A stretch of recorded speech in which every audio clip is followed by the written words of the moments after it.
All right, good morning, everybody.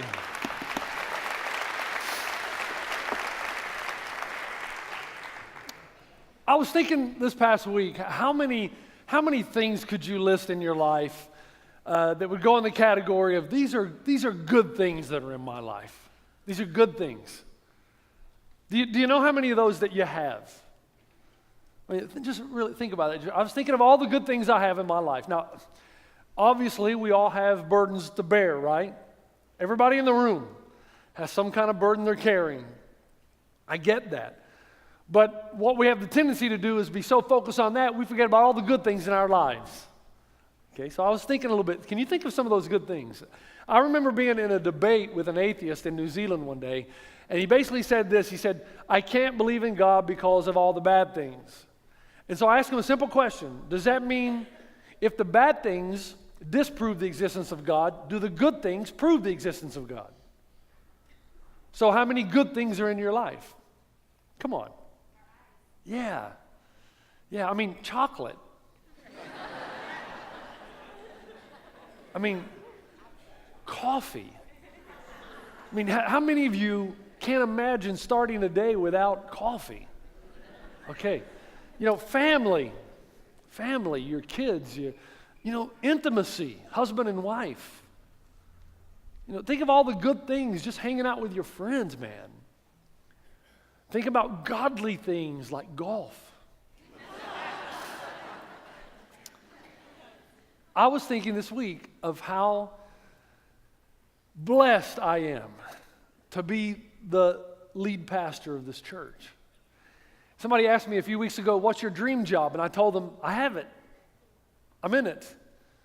This isn't some kind of stepping stone. This is it. This is where I will die, hopefully later than sooner. This is where I will die. We're family now. I mean, this is it. So the question I have for you is, are you happy that this is your church? Are you happy? There's a lot of great churches around. I got that. I know that. A lot of great churches. But this is yours, the one you are part of. And I hope that you're happy that you're here. About 7 years ago, we all went to the Felix Event Center, and it wasn't Easter. It was Vision Weekend. And you would hire this young pastor. He was 42 years old. He had been here 2 years. And we decided that we would go to the Felix Event Center and we would talk about the vision for the future. I took you to my favorite passage. Let me remind you what it is. Judges 6 and 7, where the Midianites have been impoverishing the land of Israel for 7 straight years. They're literally starving them to death. Every time the harvest is ready, every time that there's time to reap in this great season of harvest, of new birth, the Midianites would come down off the mountains into the valley and they would burn all the wheat and they would burn and kill all the livestock. They thought the best way to defeat Israel would just starve them in extinction. And God shows up and he talks to a guy named Gideon. And he starts the conversation. Actually, it's the angel of the Lord, which represents a theophany. And he basically says to Gideon, "O valiant warrior." And Gideon responds by basically saying, "Don't call me that."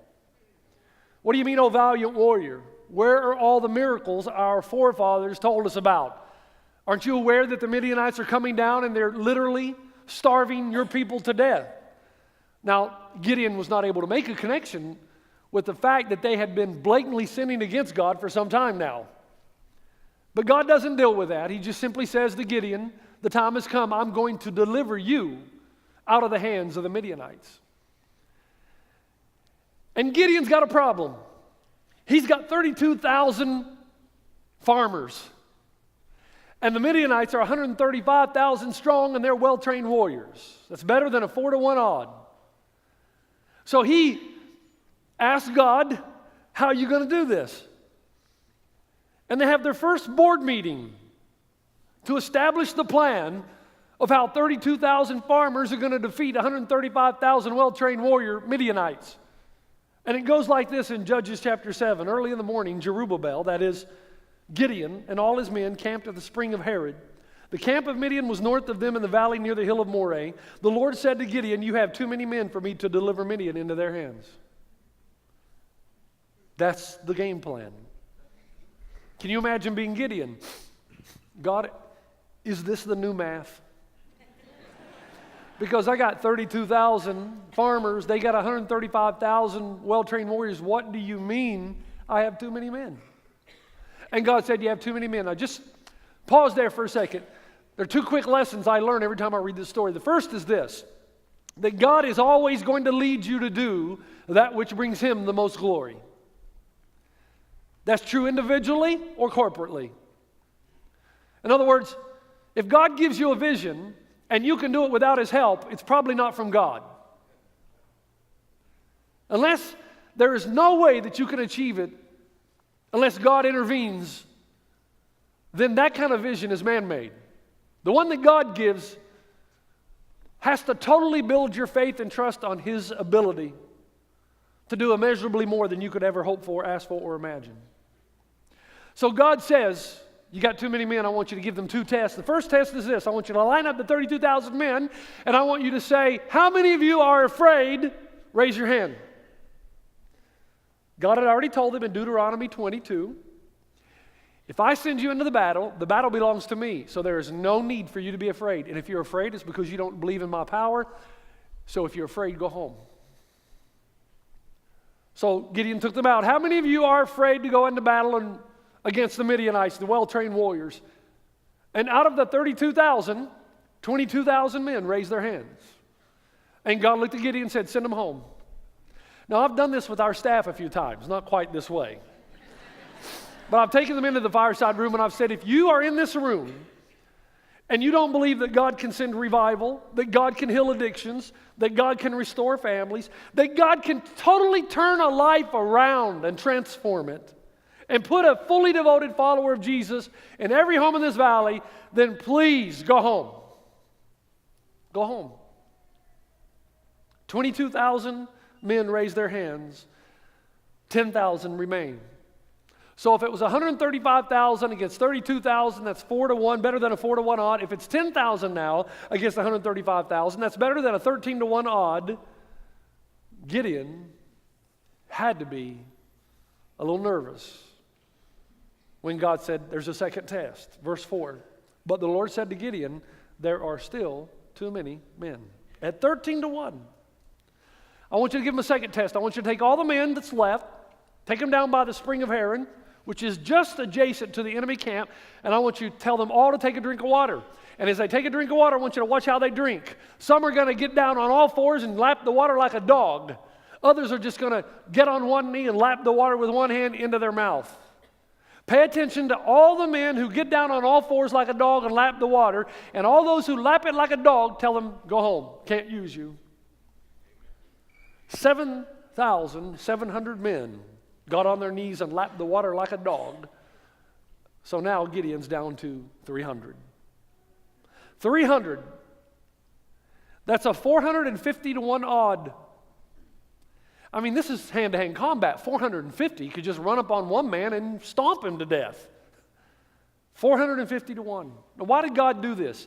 The spring was near the enemy camp. So if you got down on all fours and you drank from the spring like that, it means you took your eye off the enemy. But if you got down on one knee and you lapped the water into your mouth, you were interested much more in just getting your own physical need met.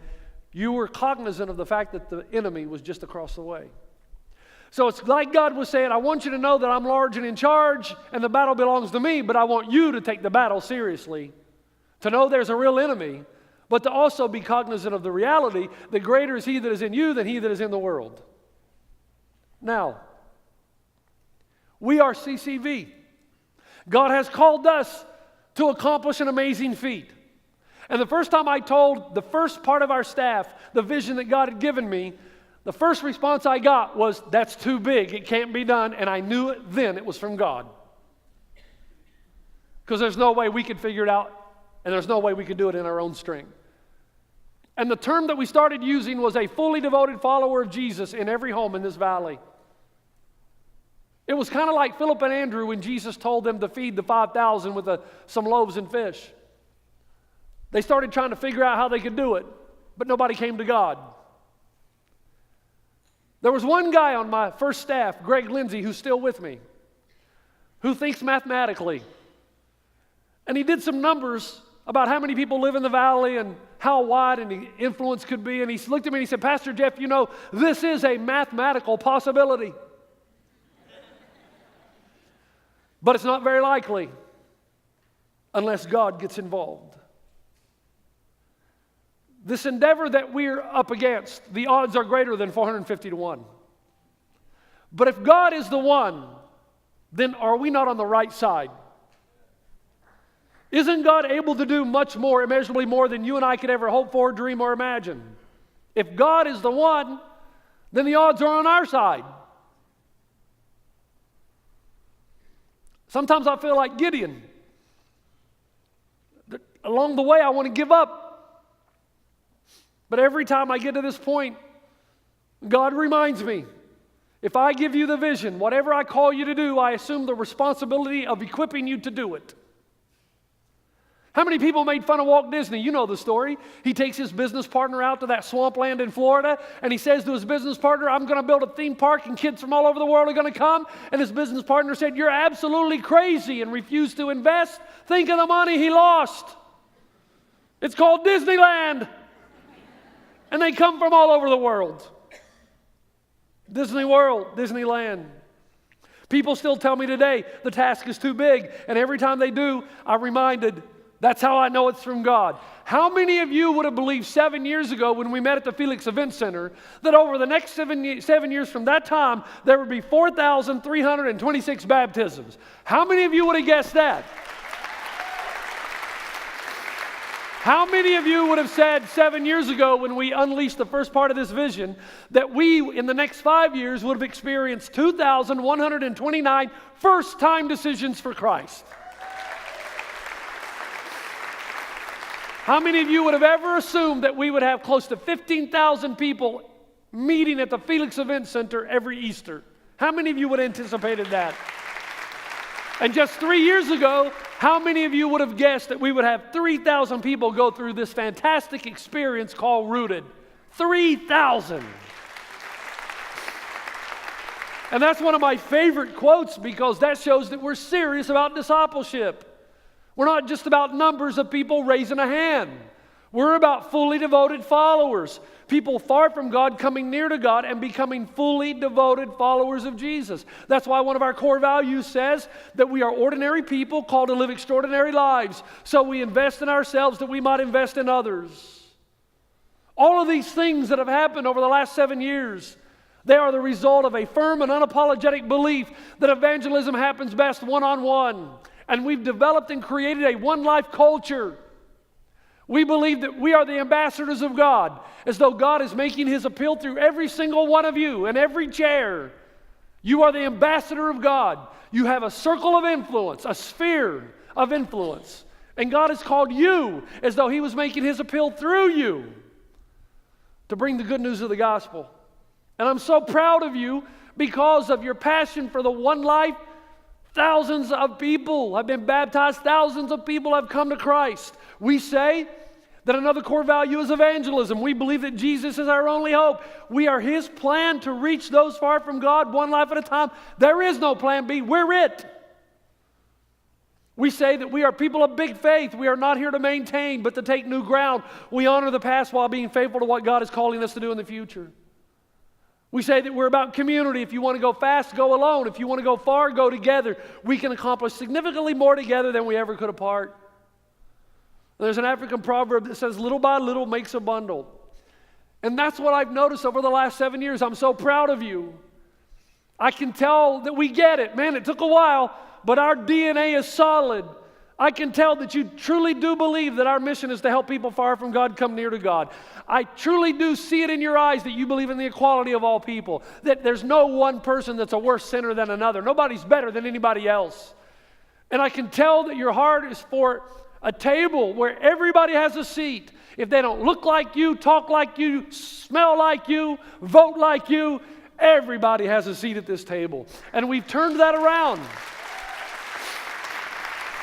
You've helped me turn our culture around. I said that usually the church thinks like this: as long as a person behaves and then believes what we tell them, then we'll accept them in.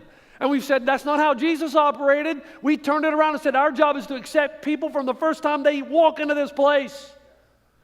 And then over time, they'll hear the gospel and the Spirit will open their eyes and they will believe. And the Spirit of God will begin His transformational work of sanctification.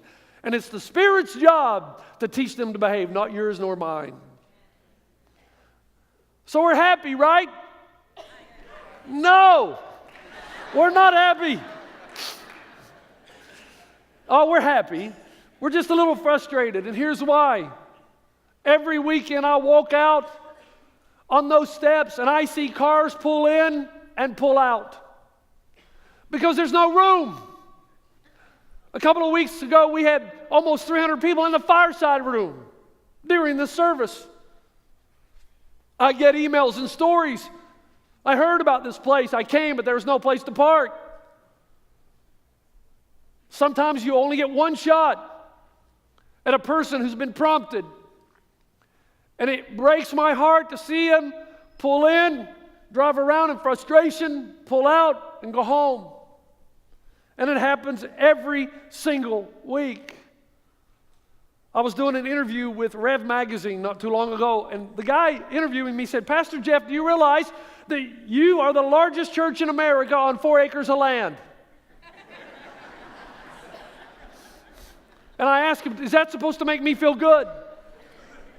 It didn't make me feel good. Yeah, we've been great stewards. Something happens in this place 24/7. This building is used and overused. So you might say, "Pastor Jeff, why can't you just be happy? Just teach and preach and pastor the people God has given to you." Okay, let me answer that. Number one, I am happy. I'm a happy guy. My anxiety disorder over those 2 or 3 years changed me. And many of you who've known me, you can tell the change. There was a turn. I'm quite happy. I don't need a big church. I don't need more people for my own significance. I don't need that. My significance is in Christ. I'm quite happy. But I'm not satisfied. And I'm not satisfied because the Bible says God's not satisfied until all men come to repentance. And so how can I be?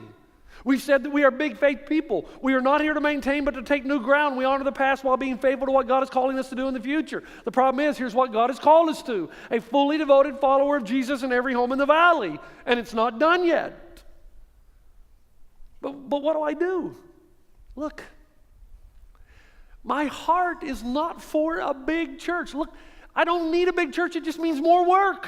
And I'm getting tired. That's not what I'm after. It's not what our staff is after, your staff, your pastors. It's not our heart. The people who had that heart are no longer with us. Our heart is for people far from God coming near to God. Do you know how many hundreds of thousands in proximity do not have a seat at the table? But if we're introduced to Christ, would have. And I'm not saying all of them, but we're in proximity to hundreds of thousands of people. And we are not a local church. We are regional and global. And the reason we are is because the first church was regional and global. Jesus came to them, the first Christians, in Matthew 28 and said, all authority in heaven had been given to him. He said, therefore, go and make disciples of all nations. Don't stop in your backyard. Go to the world, baptizing them in the name of the Father, the Son, and the Holy Spirit. Teach them to observe everything I've commanded you, and surely I'll be with you till the end of the age. So if we're going to achieve everything God's called us to achieve, what do we do? Where do we go from here? What's the answer? Because here's the problem. And I've warned you of this many times. I'm a missionary. I don't like spending a lot of money. I don't want to get in a place where we can't do what we need to do in northern India, where we can't do what we need to do in Zimbabwe in the 1040 window. What do we do? Let me describe the problem to you with a few illustrations. You might see me in one of these from time to time. This is called a golf cart. Usually they're battery powered. Sometimes they're little Yamaha engines, but They're fun. A lot of them these days have governors on them, so if you try to go too fast, it automatically slows you down. That's to keep golfers from killing themselves, especially those who bring beer to the course. It's a fun vehicle, but there's not a lot of horsepower there. But let me show you this next vehicle. That baby right there's got some serious horsepower. That could probably pull your house with your mother-in-law in it.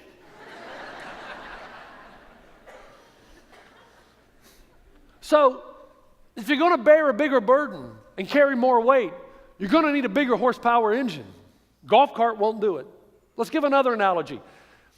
At Mount Everest, they have what you call a base camp. And the base camp is where you keep all your supplies, where training and equipping before climbers are sent out to tackle the mountain. It's a safe place to be nourished, to be prepared for the task that you face. Now, here's one idea of a base camp. Okay, but here's another idea of a base camp. This is the actual base camp at Mount Everest. Now, depending on how many people you want to deploy to tackle the mountain, your base camp's going to have to be bigger. And you're going to have supplies and equipping and teaching and training to deploy people for ministry. To go out and tackle Everest, or to go out and tackle the mountain of a fully devoted follower of Jesus in every home in the valley.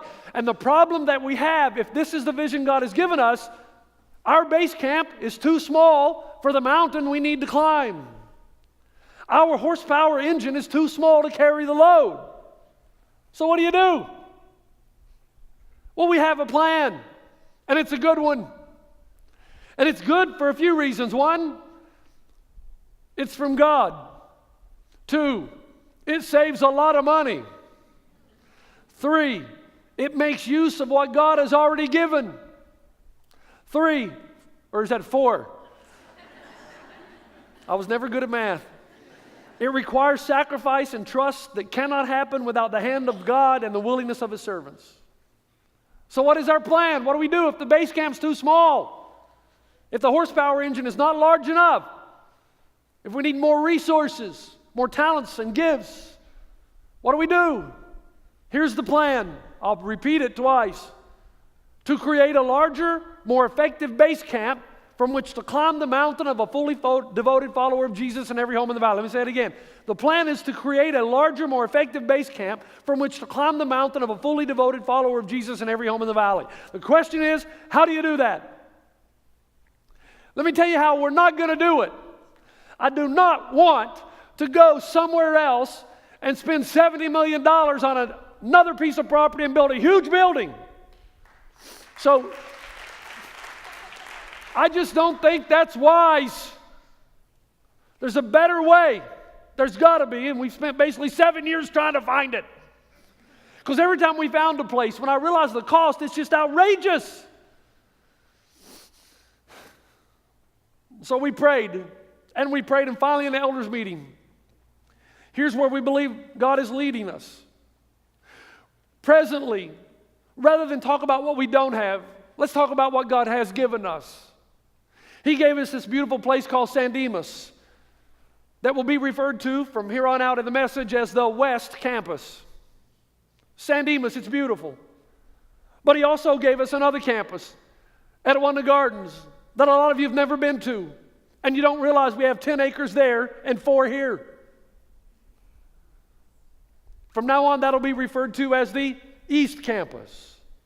He also gave us a little place called Lone Hill. And these people need to be honored because they were the first ones to give up their seats on a weekend to go to another place so that people far from God could come near to God. Many of you who have come to Christ in the last 7 years, you found a park and you found a seat because these people left to go have another campus. So what's the plan? Okay, let me give you the 40,000-foot view and then I'll explain the details. The plan is, right now, we have these circles. We have San Dimas, at ONE&ALL Gardens, and Lone Hill. God has given us this. So what we're going to do, because we know we need a bigger base camp, a larger horsepower engine to achieve the vision, San Dimas and EG are going to become one. Lone Hill will be our first satellite of 3 more to come. Now, what does that mean? Imagine if we could pick this campus up in the air and pick Etiwanda Gardens up in the air and drop them both in Claremont. Then we would have one big base camp. But we're not going to do that. Too much money. Can't do that. So what we're going to do is treat San Dimas and Etiwanda Gardens as one campus, although they're separated by 20 miles. How do we do that? How can you possibly do that? Well, it starts like this. You ready? It starts by recognizing that although we don't have any more room here on this campus, we got plenty there. So it means that I will start going between the two campuses. I will preach here one weekend and out there the next weekend, and then here that weekend and then out there the next weekend, because we're one big campus. It means on the week that I'm not preaching here, you're going to get a guy named Mike Bro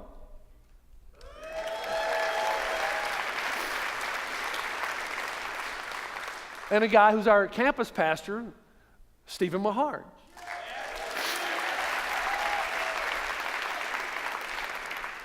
I remember how well you treated me when I first took this job.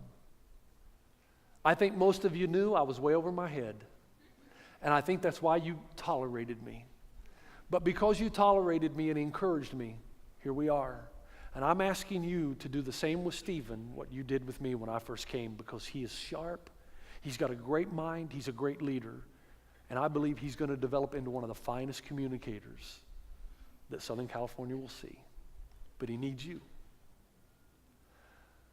So it means that I will be the lead pastor of one big base camp. And I will be going back and forth. And both campuses will have their campus pastor. It means that Etiwanda Gardens is going to have to add to their core staff an army of volunteers to reinforce their side of the base camp in order to deploy people for service. It means that both campuses will need key leaders in all ministry areas, both staff and volunteers with spiritual gifts and skills to meet the challenges we face in the future. Now stay with me. Why would we do this? Let me show you a map. This is important. First of all, here is CCV San Dimas, that is called the West Campus, the west side of the base camp from which we deploy people to climb the mountain. Here is the East Campus in Rancho Cucamonga at Etiwanda Gardens, from which we will deploy people to climb the mountain of a fully devoted follower of every home in the valley. Look at their influence on this next slide. And now look at the influence of Rancho. They kind of converge. But here's the interesting slide. The next one shows you from every area our people come to church at one of our campuses. So every blue dot you see represents a person that comes to the San Dimas campus. Look out here. People who drive right by Etiwanda Gardens to get here.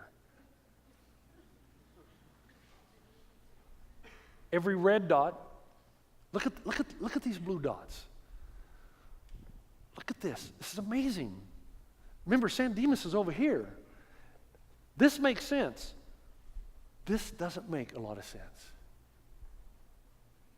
So here's the big ask of your pastor. In order to be good stewards of what God has given, I'm asking you to help me that if you live Claremont that way, that your new campus is Etiwanda Gardens.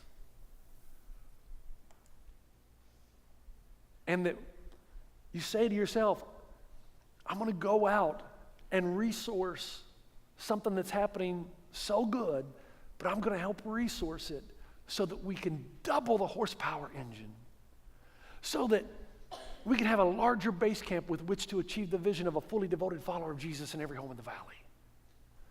Now here, stay with me. Just imagine for a moment. Imagine what could happen with 1,200. By the way, these blue dots, we've counted 1,200 of them. Basically, they represent 1,200. Some are representing an individual, others are representing a family. Imagine 1,200 new people going out to the Etiwanda campus 1,200 more servants, 1,200 more prayer warriors, 1,200 more workers to equip and supply the base camp, 1,200 more people committed to bring their one lives, those far from God near. I was out at Etiwana Gardens a couple of weeks ago preaching live, and I felt like a kid in a candy store because I looked out over and I saw the hunger in them that I saw in you when we weren't full in this place. And I saw their willingness to do what you did. And they need more resources to be able to reach that area there like you've reached this area here. Somebody may say, but Pastor Jeff, Etiwana Gardens is not the same as San Dimas. Well, that's the very thing that's changing over the next few months. They're like us in every aspect other than size. It's the same DNA. When you walk into a service over there, you're going to think you're here. It's the same worship style. It's the same passion for apologetic worship. It's the same passion for one life. It's the same things of rooted and starting point and contagious and growth groups, just not to the extent we have here. But if I can get 1,200 people who live in that area to stop driving past it, or if you live in Claremont, you're just as close to them as you are us, to start going there, you will resource it.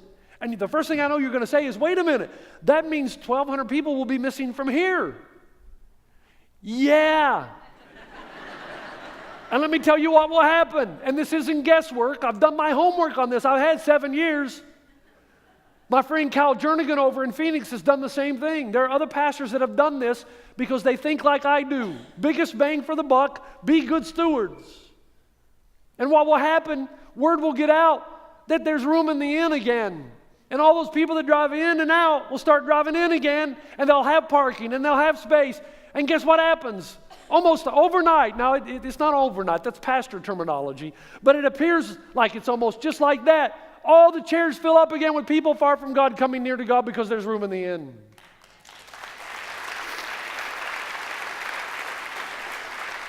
And those of you who are left behind, we're not talking about the rapture, but those who are left behind, those who are raptured over to Etiwanda, and those who are left behind, you take seriously this one life challenge as you look around and realize there's room here.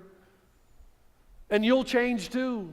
You'll know there's room for you to bring your one life, room for parking, room for everything that we need to reach a next generation. Imagine 1,200 people showing up at Etiwana Gardens that go to the San Dimas campus and saying to the people of Etiwanda, wow, we had no idea you had this facility. We're here. How can we help achieve the vision God has given? Some of you are thinking, well, hold on a minute, Pastor Jeff. I hear what you're saying, but you know what? The fact, that you're not going to be here, I don't know if I like this vision because that means I can't know when you're going to be here. And, okay, let me help you with that. $70 million debt. Pastor Jeff, 3 times a month. Which one do you want? Which one do you want? I know which one I want. I give you my commitment that whoever's teaching here, whenever, that they will inspire and they will teach. We will take more serious than we've taken in the past. Who's on this stage? You say, but Jeff, I'm going to need to pray about this. And I want you to. I want you to pray, especially if you're one of those blue dots, that you would pray that God would lead you into a new endeavor. You say, Pastor Jeff, why should I do it? Remind me why I should do this again. Carl Lentz says this, a church must be more concerned with its calling than its personal comfort. Now, stay with me. I'm almost done already. Ajay Law, we Skyped, I think it was Thursday night. And we FaceTime, we were able to do that. So he's there in Des Moines, and we're talking back and forth, and he's just smiling ear to ear, expressing his love and appreciation to the people of CCV. Because I don't know if you know this, but he had a huge church in Texas just drop him. Which means his pastors don't have the food they need, but CCV picked it up immediately. Said, no, we'll pick that up right now. So we picked it up. 12% of everything we give goes directly to our outreach. So we have the money in the bank here. We'll pick that up to make sure those pastors have what they need to preach the gospel. You said, Jeff, we've had over 4,000 baptisms already this year, 3 Bible colleges, graduation, 1,100 new churches. He said, but the bad news is this. The Prime Minister of India just made a statement that by 2020, India will be a Hindu nation. And people in Parliament actually made the comment that the women of Islam and Christianity who have died should be extracted from the graves and abused. What does that tell you? That there's going to be no tolerance for Christians in the years to come. But it doesn't deter these pastors at all. Ajay said persecution, even heavier, is coming, but we will continue the good fight. Where there is a cause, there's always a cost. But isn't ours so minimal compared to what other people are willing to endure for the sake of the gospel? I'm not asking you to give your life up. I'm just asking you to give your seat up. And I'm only asking you to do that if you live out in that area, that you would go out to Etiwanda Gardens and resource so that we can have a bigger horsepower engine to achieve the vision of a fully devoted follower of Jesus in every home in this valley. Some of you that live in that designated area may be saying something like this, but Pastor Jeff, this is where my friends go. Okay, your friendships will last. They're not going to not be your friend anymore. But maybe it's a time in your life to make some new friends, right? Some of you, I've seen you for a long time now. You need to make some changes. Some of you could do well. Just comb your hair a little differently. It wouldn't hurt you to buy some new clothes. Even if you have to go to Target or Walmart, just change something about you because you look the same for like 5 years now. Some of you need a little bit of new life and energy. You do. You need life. You need something new just to give you some excitement. Hey, this isn't in my notes, but I was just thinking, I did something this week that I haven't done, and it's not a big deal, but sometimes change gives you a new life. And I've been playing the Titleist Pro V golf ball all my life. Now, those who aren't golfers don't care anything about that. But it's a certain type of golf ball that good players think they're good enough to play it. Well, I'm one of those. And then there's this new company called Vice that came out with this cool ball that has a matted finish, and I really like it. And I changed, and it just, on the golf course, I feel like, man, new and improved. Some of you need some new and improved in your life. And maybe this is it. Some of you say, you know what, Jeff, my children are very comfortable here. Okay, they'll be comfortable there too. The same passion for children out there exists here, and here exists out there. And it might be a great time to teach your kids a valuable lesson where you sit them down and say, kids, sometimes the decisions we make as a family are not all about us. It's about a cause bigger than ourselves. And we feel that God is calling us to invest our time and energy out at another campus for the sake of the kingdom. And you'll make new friends. Maybe your kids need to make new friends. I guarantee they do. They need to make new friends. Remember I told you that the greatest enemy to the church is mediocrity, of maintaining. And the greatest asset to mediocrity is the holy huddle, where you just find a group of people and you never fellowship or never go outside of that huddle. And you're not making friends with those who are far from God when you're supposed to be the salt and the light of the world. You might say, well, I won't have Pastor Jeff live. Yes, you will. At Etiwanda, I'll be live 50% of the time. You say, yeah, but if I say at San Dimas, he'll be live 75% of the time. Yeah, but you won't know when that is. The average person who attends comes once or twice a month. You might end up coming both times that I'm live. Or you might end up coming both times that I'm not. Let me tell you something about Pastor Jeff. I know him pretty well. Number one, he's significantly overrated.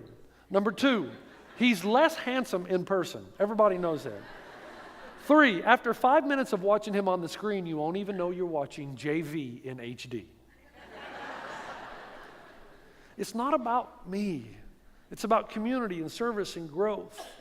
No church should be built on one man unless that man is Jesus Christ.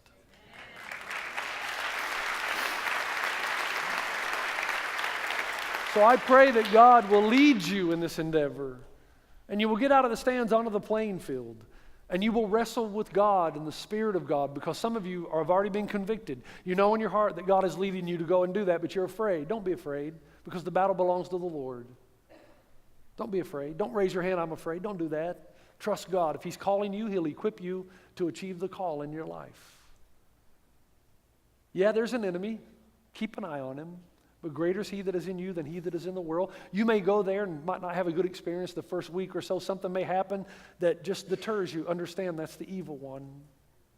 Anytime God deploys His people, Satan deploys his demons. My name is Jeff Vines, and I'm the pastor of Christ Church of the Valley, chosen by God, appointed by the elders to serve and lead you into this great adventure. But I am not the only pastor here. I'm not. I think of Joey Versace, and Ron Hall, and Don Frazier, and Del Borgen, and Rachel Sabias, and Justin Knowles, and Rory Eldridge, and Philip Miles, and Miguel Cervantes, and John Brainerd, and J.P. Strafaris, and Dane Johnson, and many, many more. I am simply one of many. And over the last 7 years, I've done my best to build a staff that does not have a passion to build a great man-made kingdom, but has a passion to build the kingdom of God and to use what God has given us wisely and to be good stewards. So what I say now, I say not from me, but from us, our staff, our pastors, our elders, our leadership. We see an East and West campus serving as a base to plant 3 more satellite campuses that will surround the valley with our DNA, so that we will have all the things we do and that make us who we are infiltrating this valley. We see an expanded youth area and facility out back where the green grass presently grows. We see a remodeling to some degree of the San Dimas campus to make or to create a more attractive children's and youth environment, conducive into building a solid foundation into the next generation and a passion for those far from God. I wrote this down because I wanted to say it word for word. We will do whatever it takes, whatever we need to do on the East and West campuses and Lone Hill to house, equip, disciple, train, and inspire all souls at the base camp, that this vision of a fully devoted follower of Jesus Christ in every home in the valley may become a reality. So both the East and the West campuses will feature the things that would be true of one base camp. Starting point here, we need to have starting point there. If rooted is here, rooting point there. Rooted is there. If we have growth groups here, growth groups there. If One Life campaign's here, One Life campaign's there. If Jeff is here, Jeff needs to be there. Everything that goes into making CCV a CCV campus needs to go into Etowanda as it's gone into here. We see the expansion of Etowanda Gardens to make room for all the new people that will come. So we're going to have to develop children and youth facilities out there. Maybe even a new cafe to have one like we have. We see a campus flowing with life and vitality of people far from God coming near to God. We see people on this campus giving up their seat at the table for someone else, but staying at the table, just moving further down the line. And we see the next generation flowing into our campuses, compelled by the servant attitude of the people who are here. We see Lone Hill expanding. We see 1,200 empty seats here that are quickly filled with your commitment of one life. We see Easter gatherings when both East and West come together. 25,000 people becoming a major annual outreach event where the gospel is preached every Easter and hundreds of people come to Christ.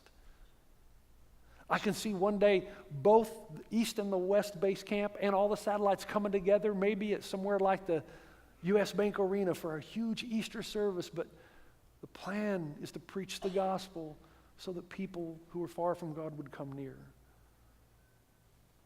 We see toy stores and food banks and clothing stores and counseling centers for those who are less fortunate, somewhere in the center of this valley, operated by the people of all CCV campuses. We see new schools and hospitals and churches planted throughout northern India, Africa, and the South Pacific. Okay. I read a story, a news story. There was a girl abused and robbed, and I'll use the word abused as a rated G terminology. There was a girl abused and robbed in a well-lit alley in New York a few weeks ago. Well-lit. Everybody could see what was going on. Matter of fact, 30 people actually witnessed the event, 30 apartment units that overlooks this well-lit area. But nobody did anything. When the police went door to door to interview, they kept asking the question, well, if you saw it, because all 30 said that they heard the screams, opened the window, and saw it. And the response time and time again was this: yes, I did see it, but I assume in such a well-lit place somebody would have seen it and called 911. You might be sitting there thinking right now, yeah, this is a great vision. I agree with that. I'm sure some people are going to go out there. Well, the people, that's you. That's you. You're the people. Especially Claremont East. It's just as convenient for you to go there than here. And especially Fontana, Eastvale, those who are coming out from Upland. Man, don't drive by EG. We need you now to go and be deployed for ministry. 2 Peter 3:9 says, the Lord is not slow in keeping his promise, as some understand slowness. Instead, he is patient with you, not wanting anyone to perish, but everyone to come to repentance. So here's my big ask, okay? Right now, our ushers are going to be going through, and they're going to hand out a card that looks like this. And while they're handing you that card, I want you to please still pay attention. Can you multitask here? Because what happens is they hand out the card and people stop listening. Then you don't know what to do with the card. Here's the big ask. Here's what I'm asking you to do. I'm asking you, I don't know if we can bring that slide up again. I know that's a big ask, but if you're back there, Ben, if you are back there, can you bring up on the screen the blue dots representing people in San Dimas? If you can't, that's all right. Oh, look at that. Boy, he's on it. Okay, here's my big ask. I'm asking you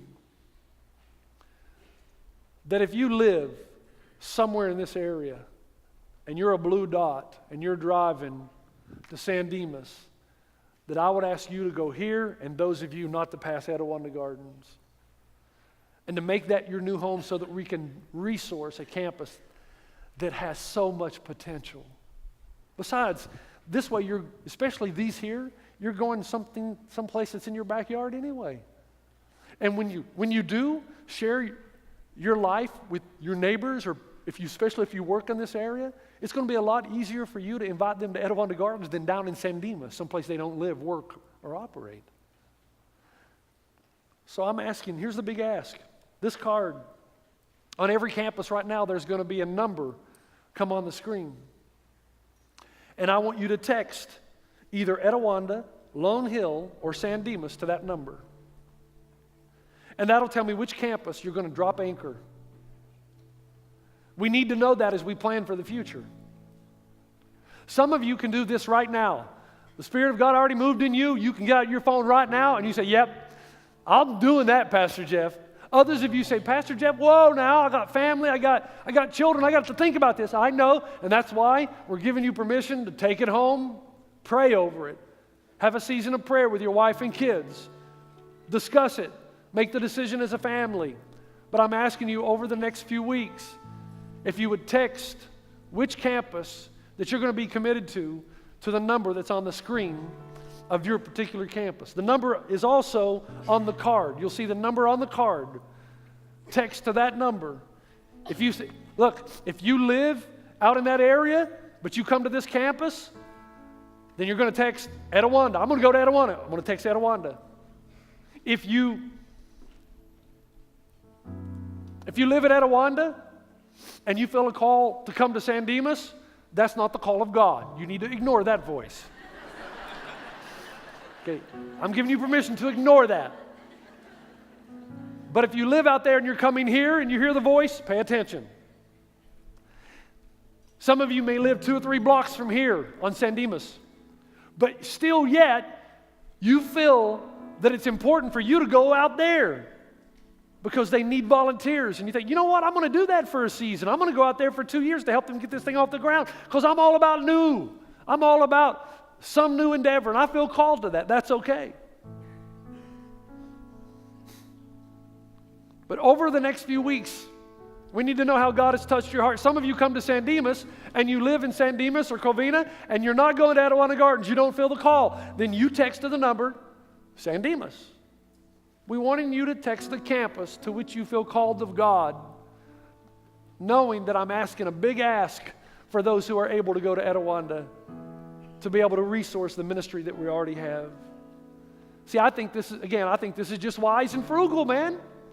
We're using what God's already given. We already own the land here and there.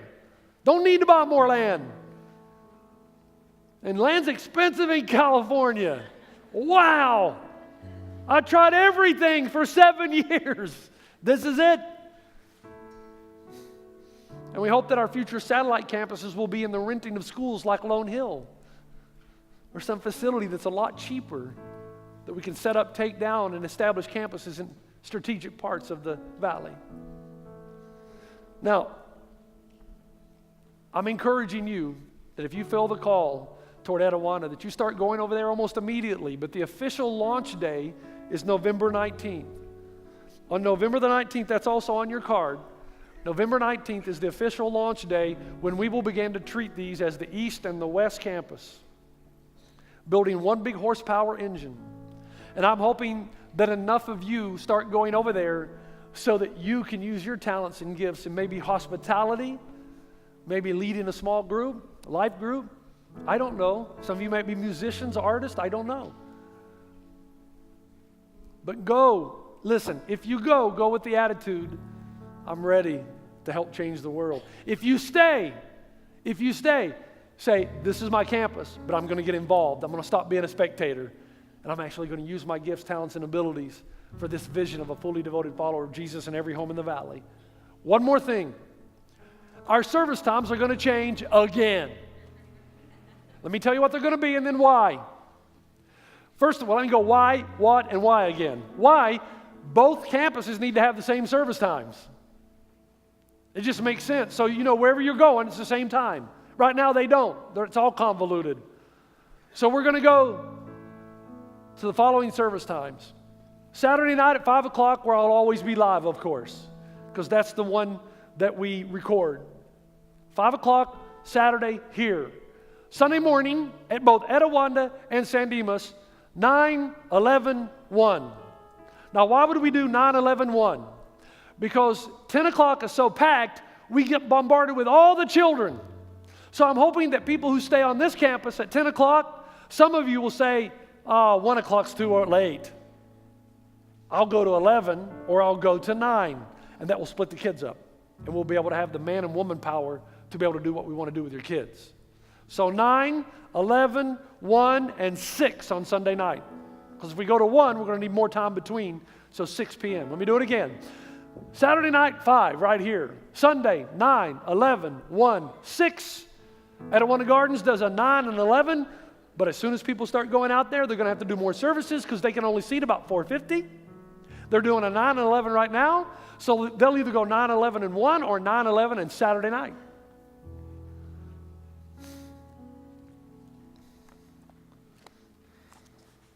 That's all I have to say about that.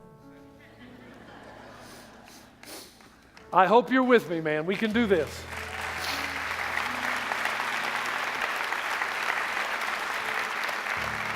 It's been a long time coming. And here we are, and I can't wait to see what God is going to do with this place in the future. Father, thank you so much for your love for us. Thank you for the wisdom that you've given your leaders, your staff, and the people. I pray that we would be good stewards with everything that you grant to us. I thank you for the commitment of the people who have given so diligently and faithfully to allow us to do this. But I do pray a prayer, Father. I pray for those who are still not at the first fruits part of their lives, that something would happen in this vision. They'd say, you know what, man, I need to get behind this. And they would help us in our endeavor to be good stewards of what we've already been given, but also to develop and expand what we have on our own property. I pray that we would give our lives for something that matters more than anything else that we do.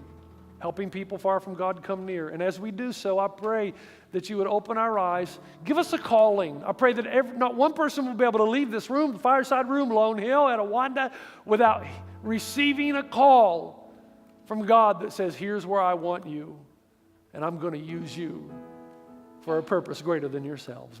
Our prayer in Christ's name, amen.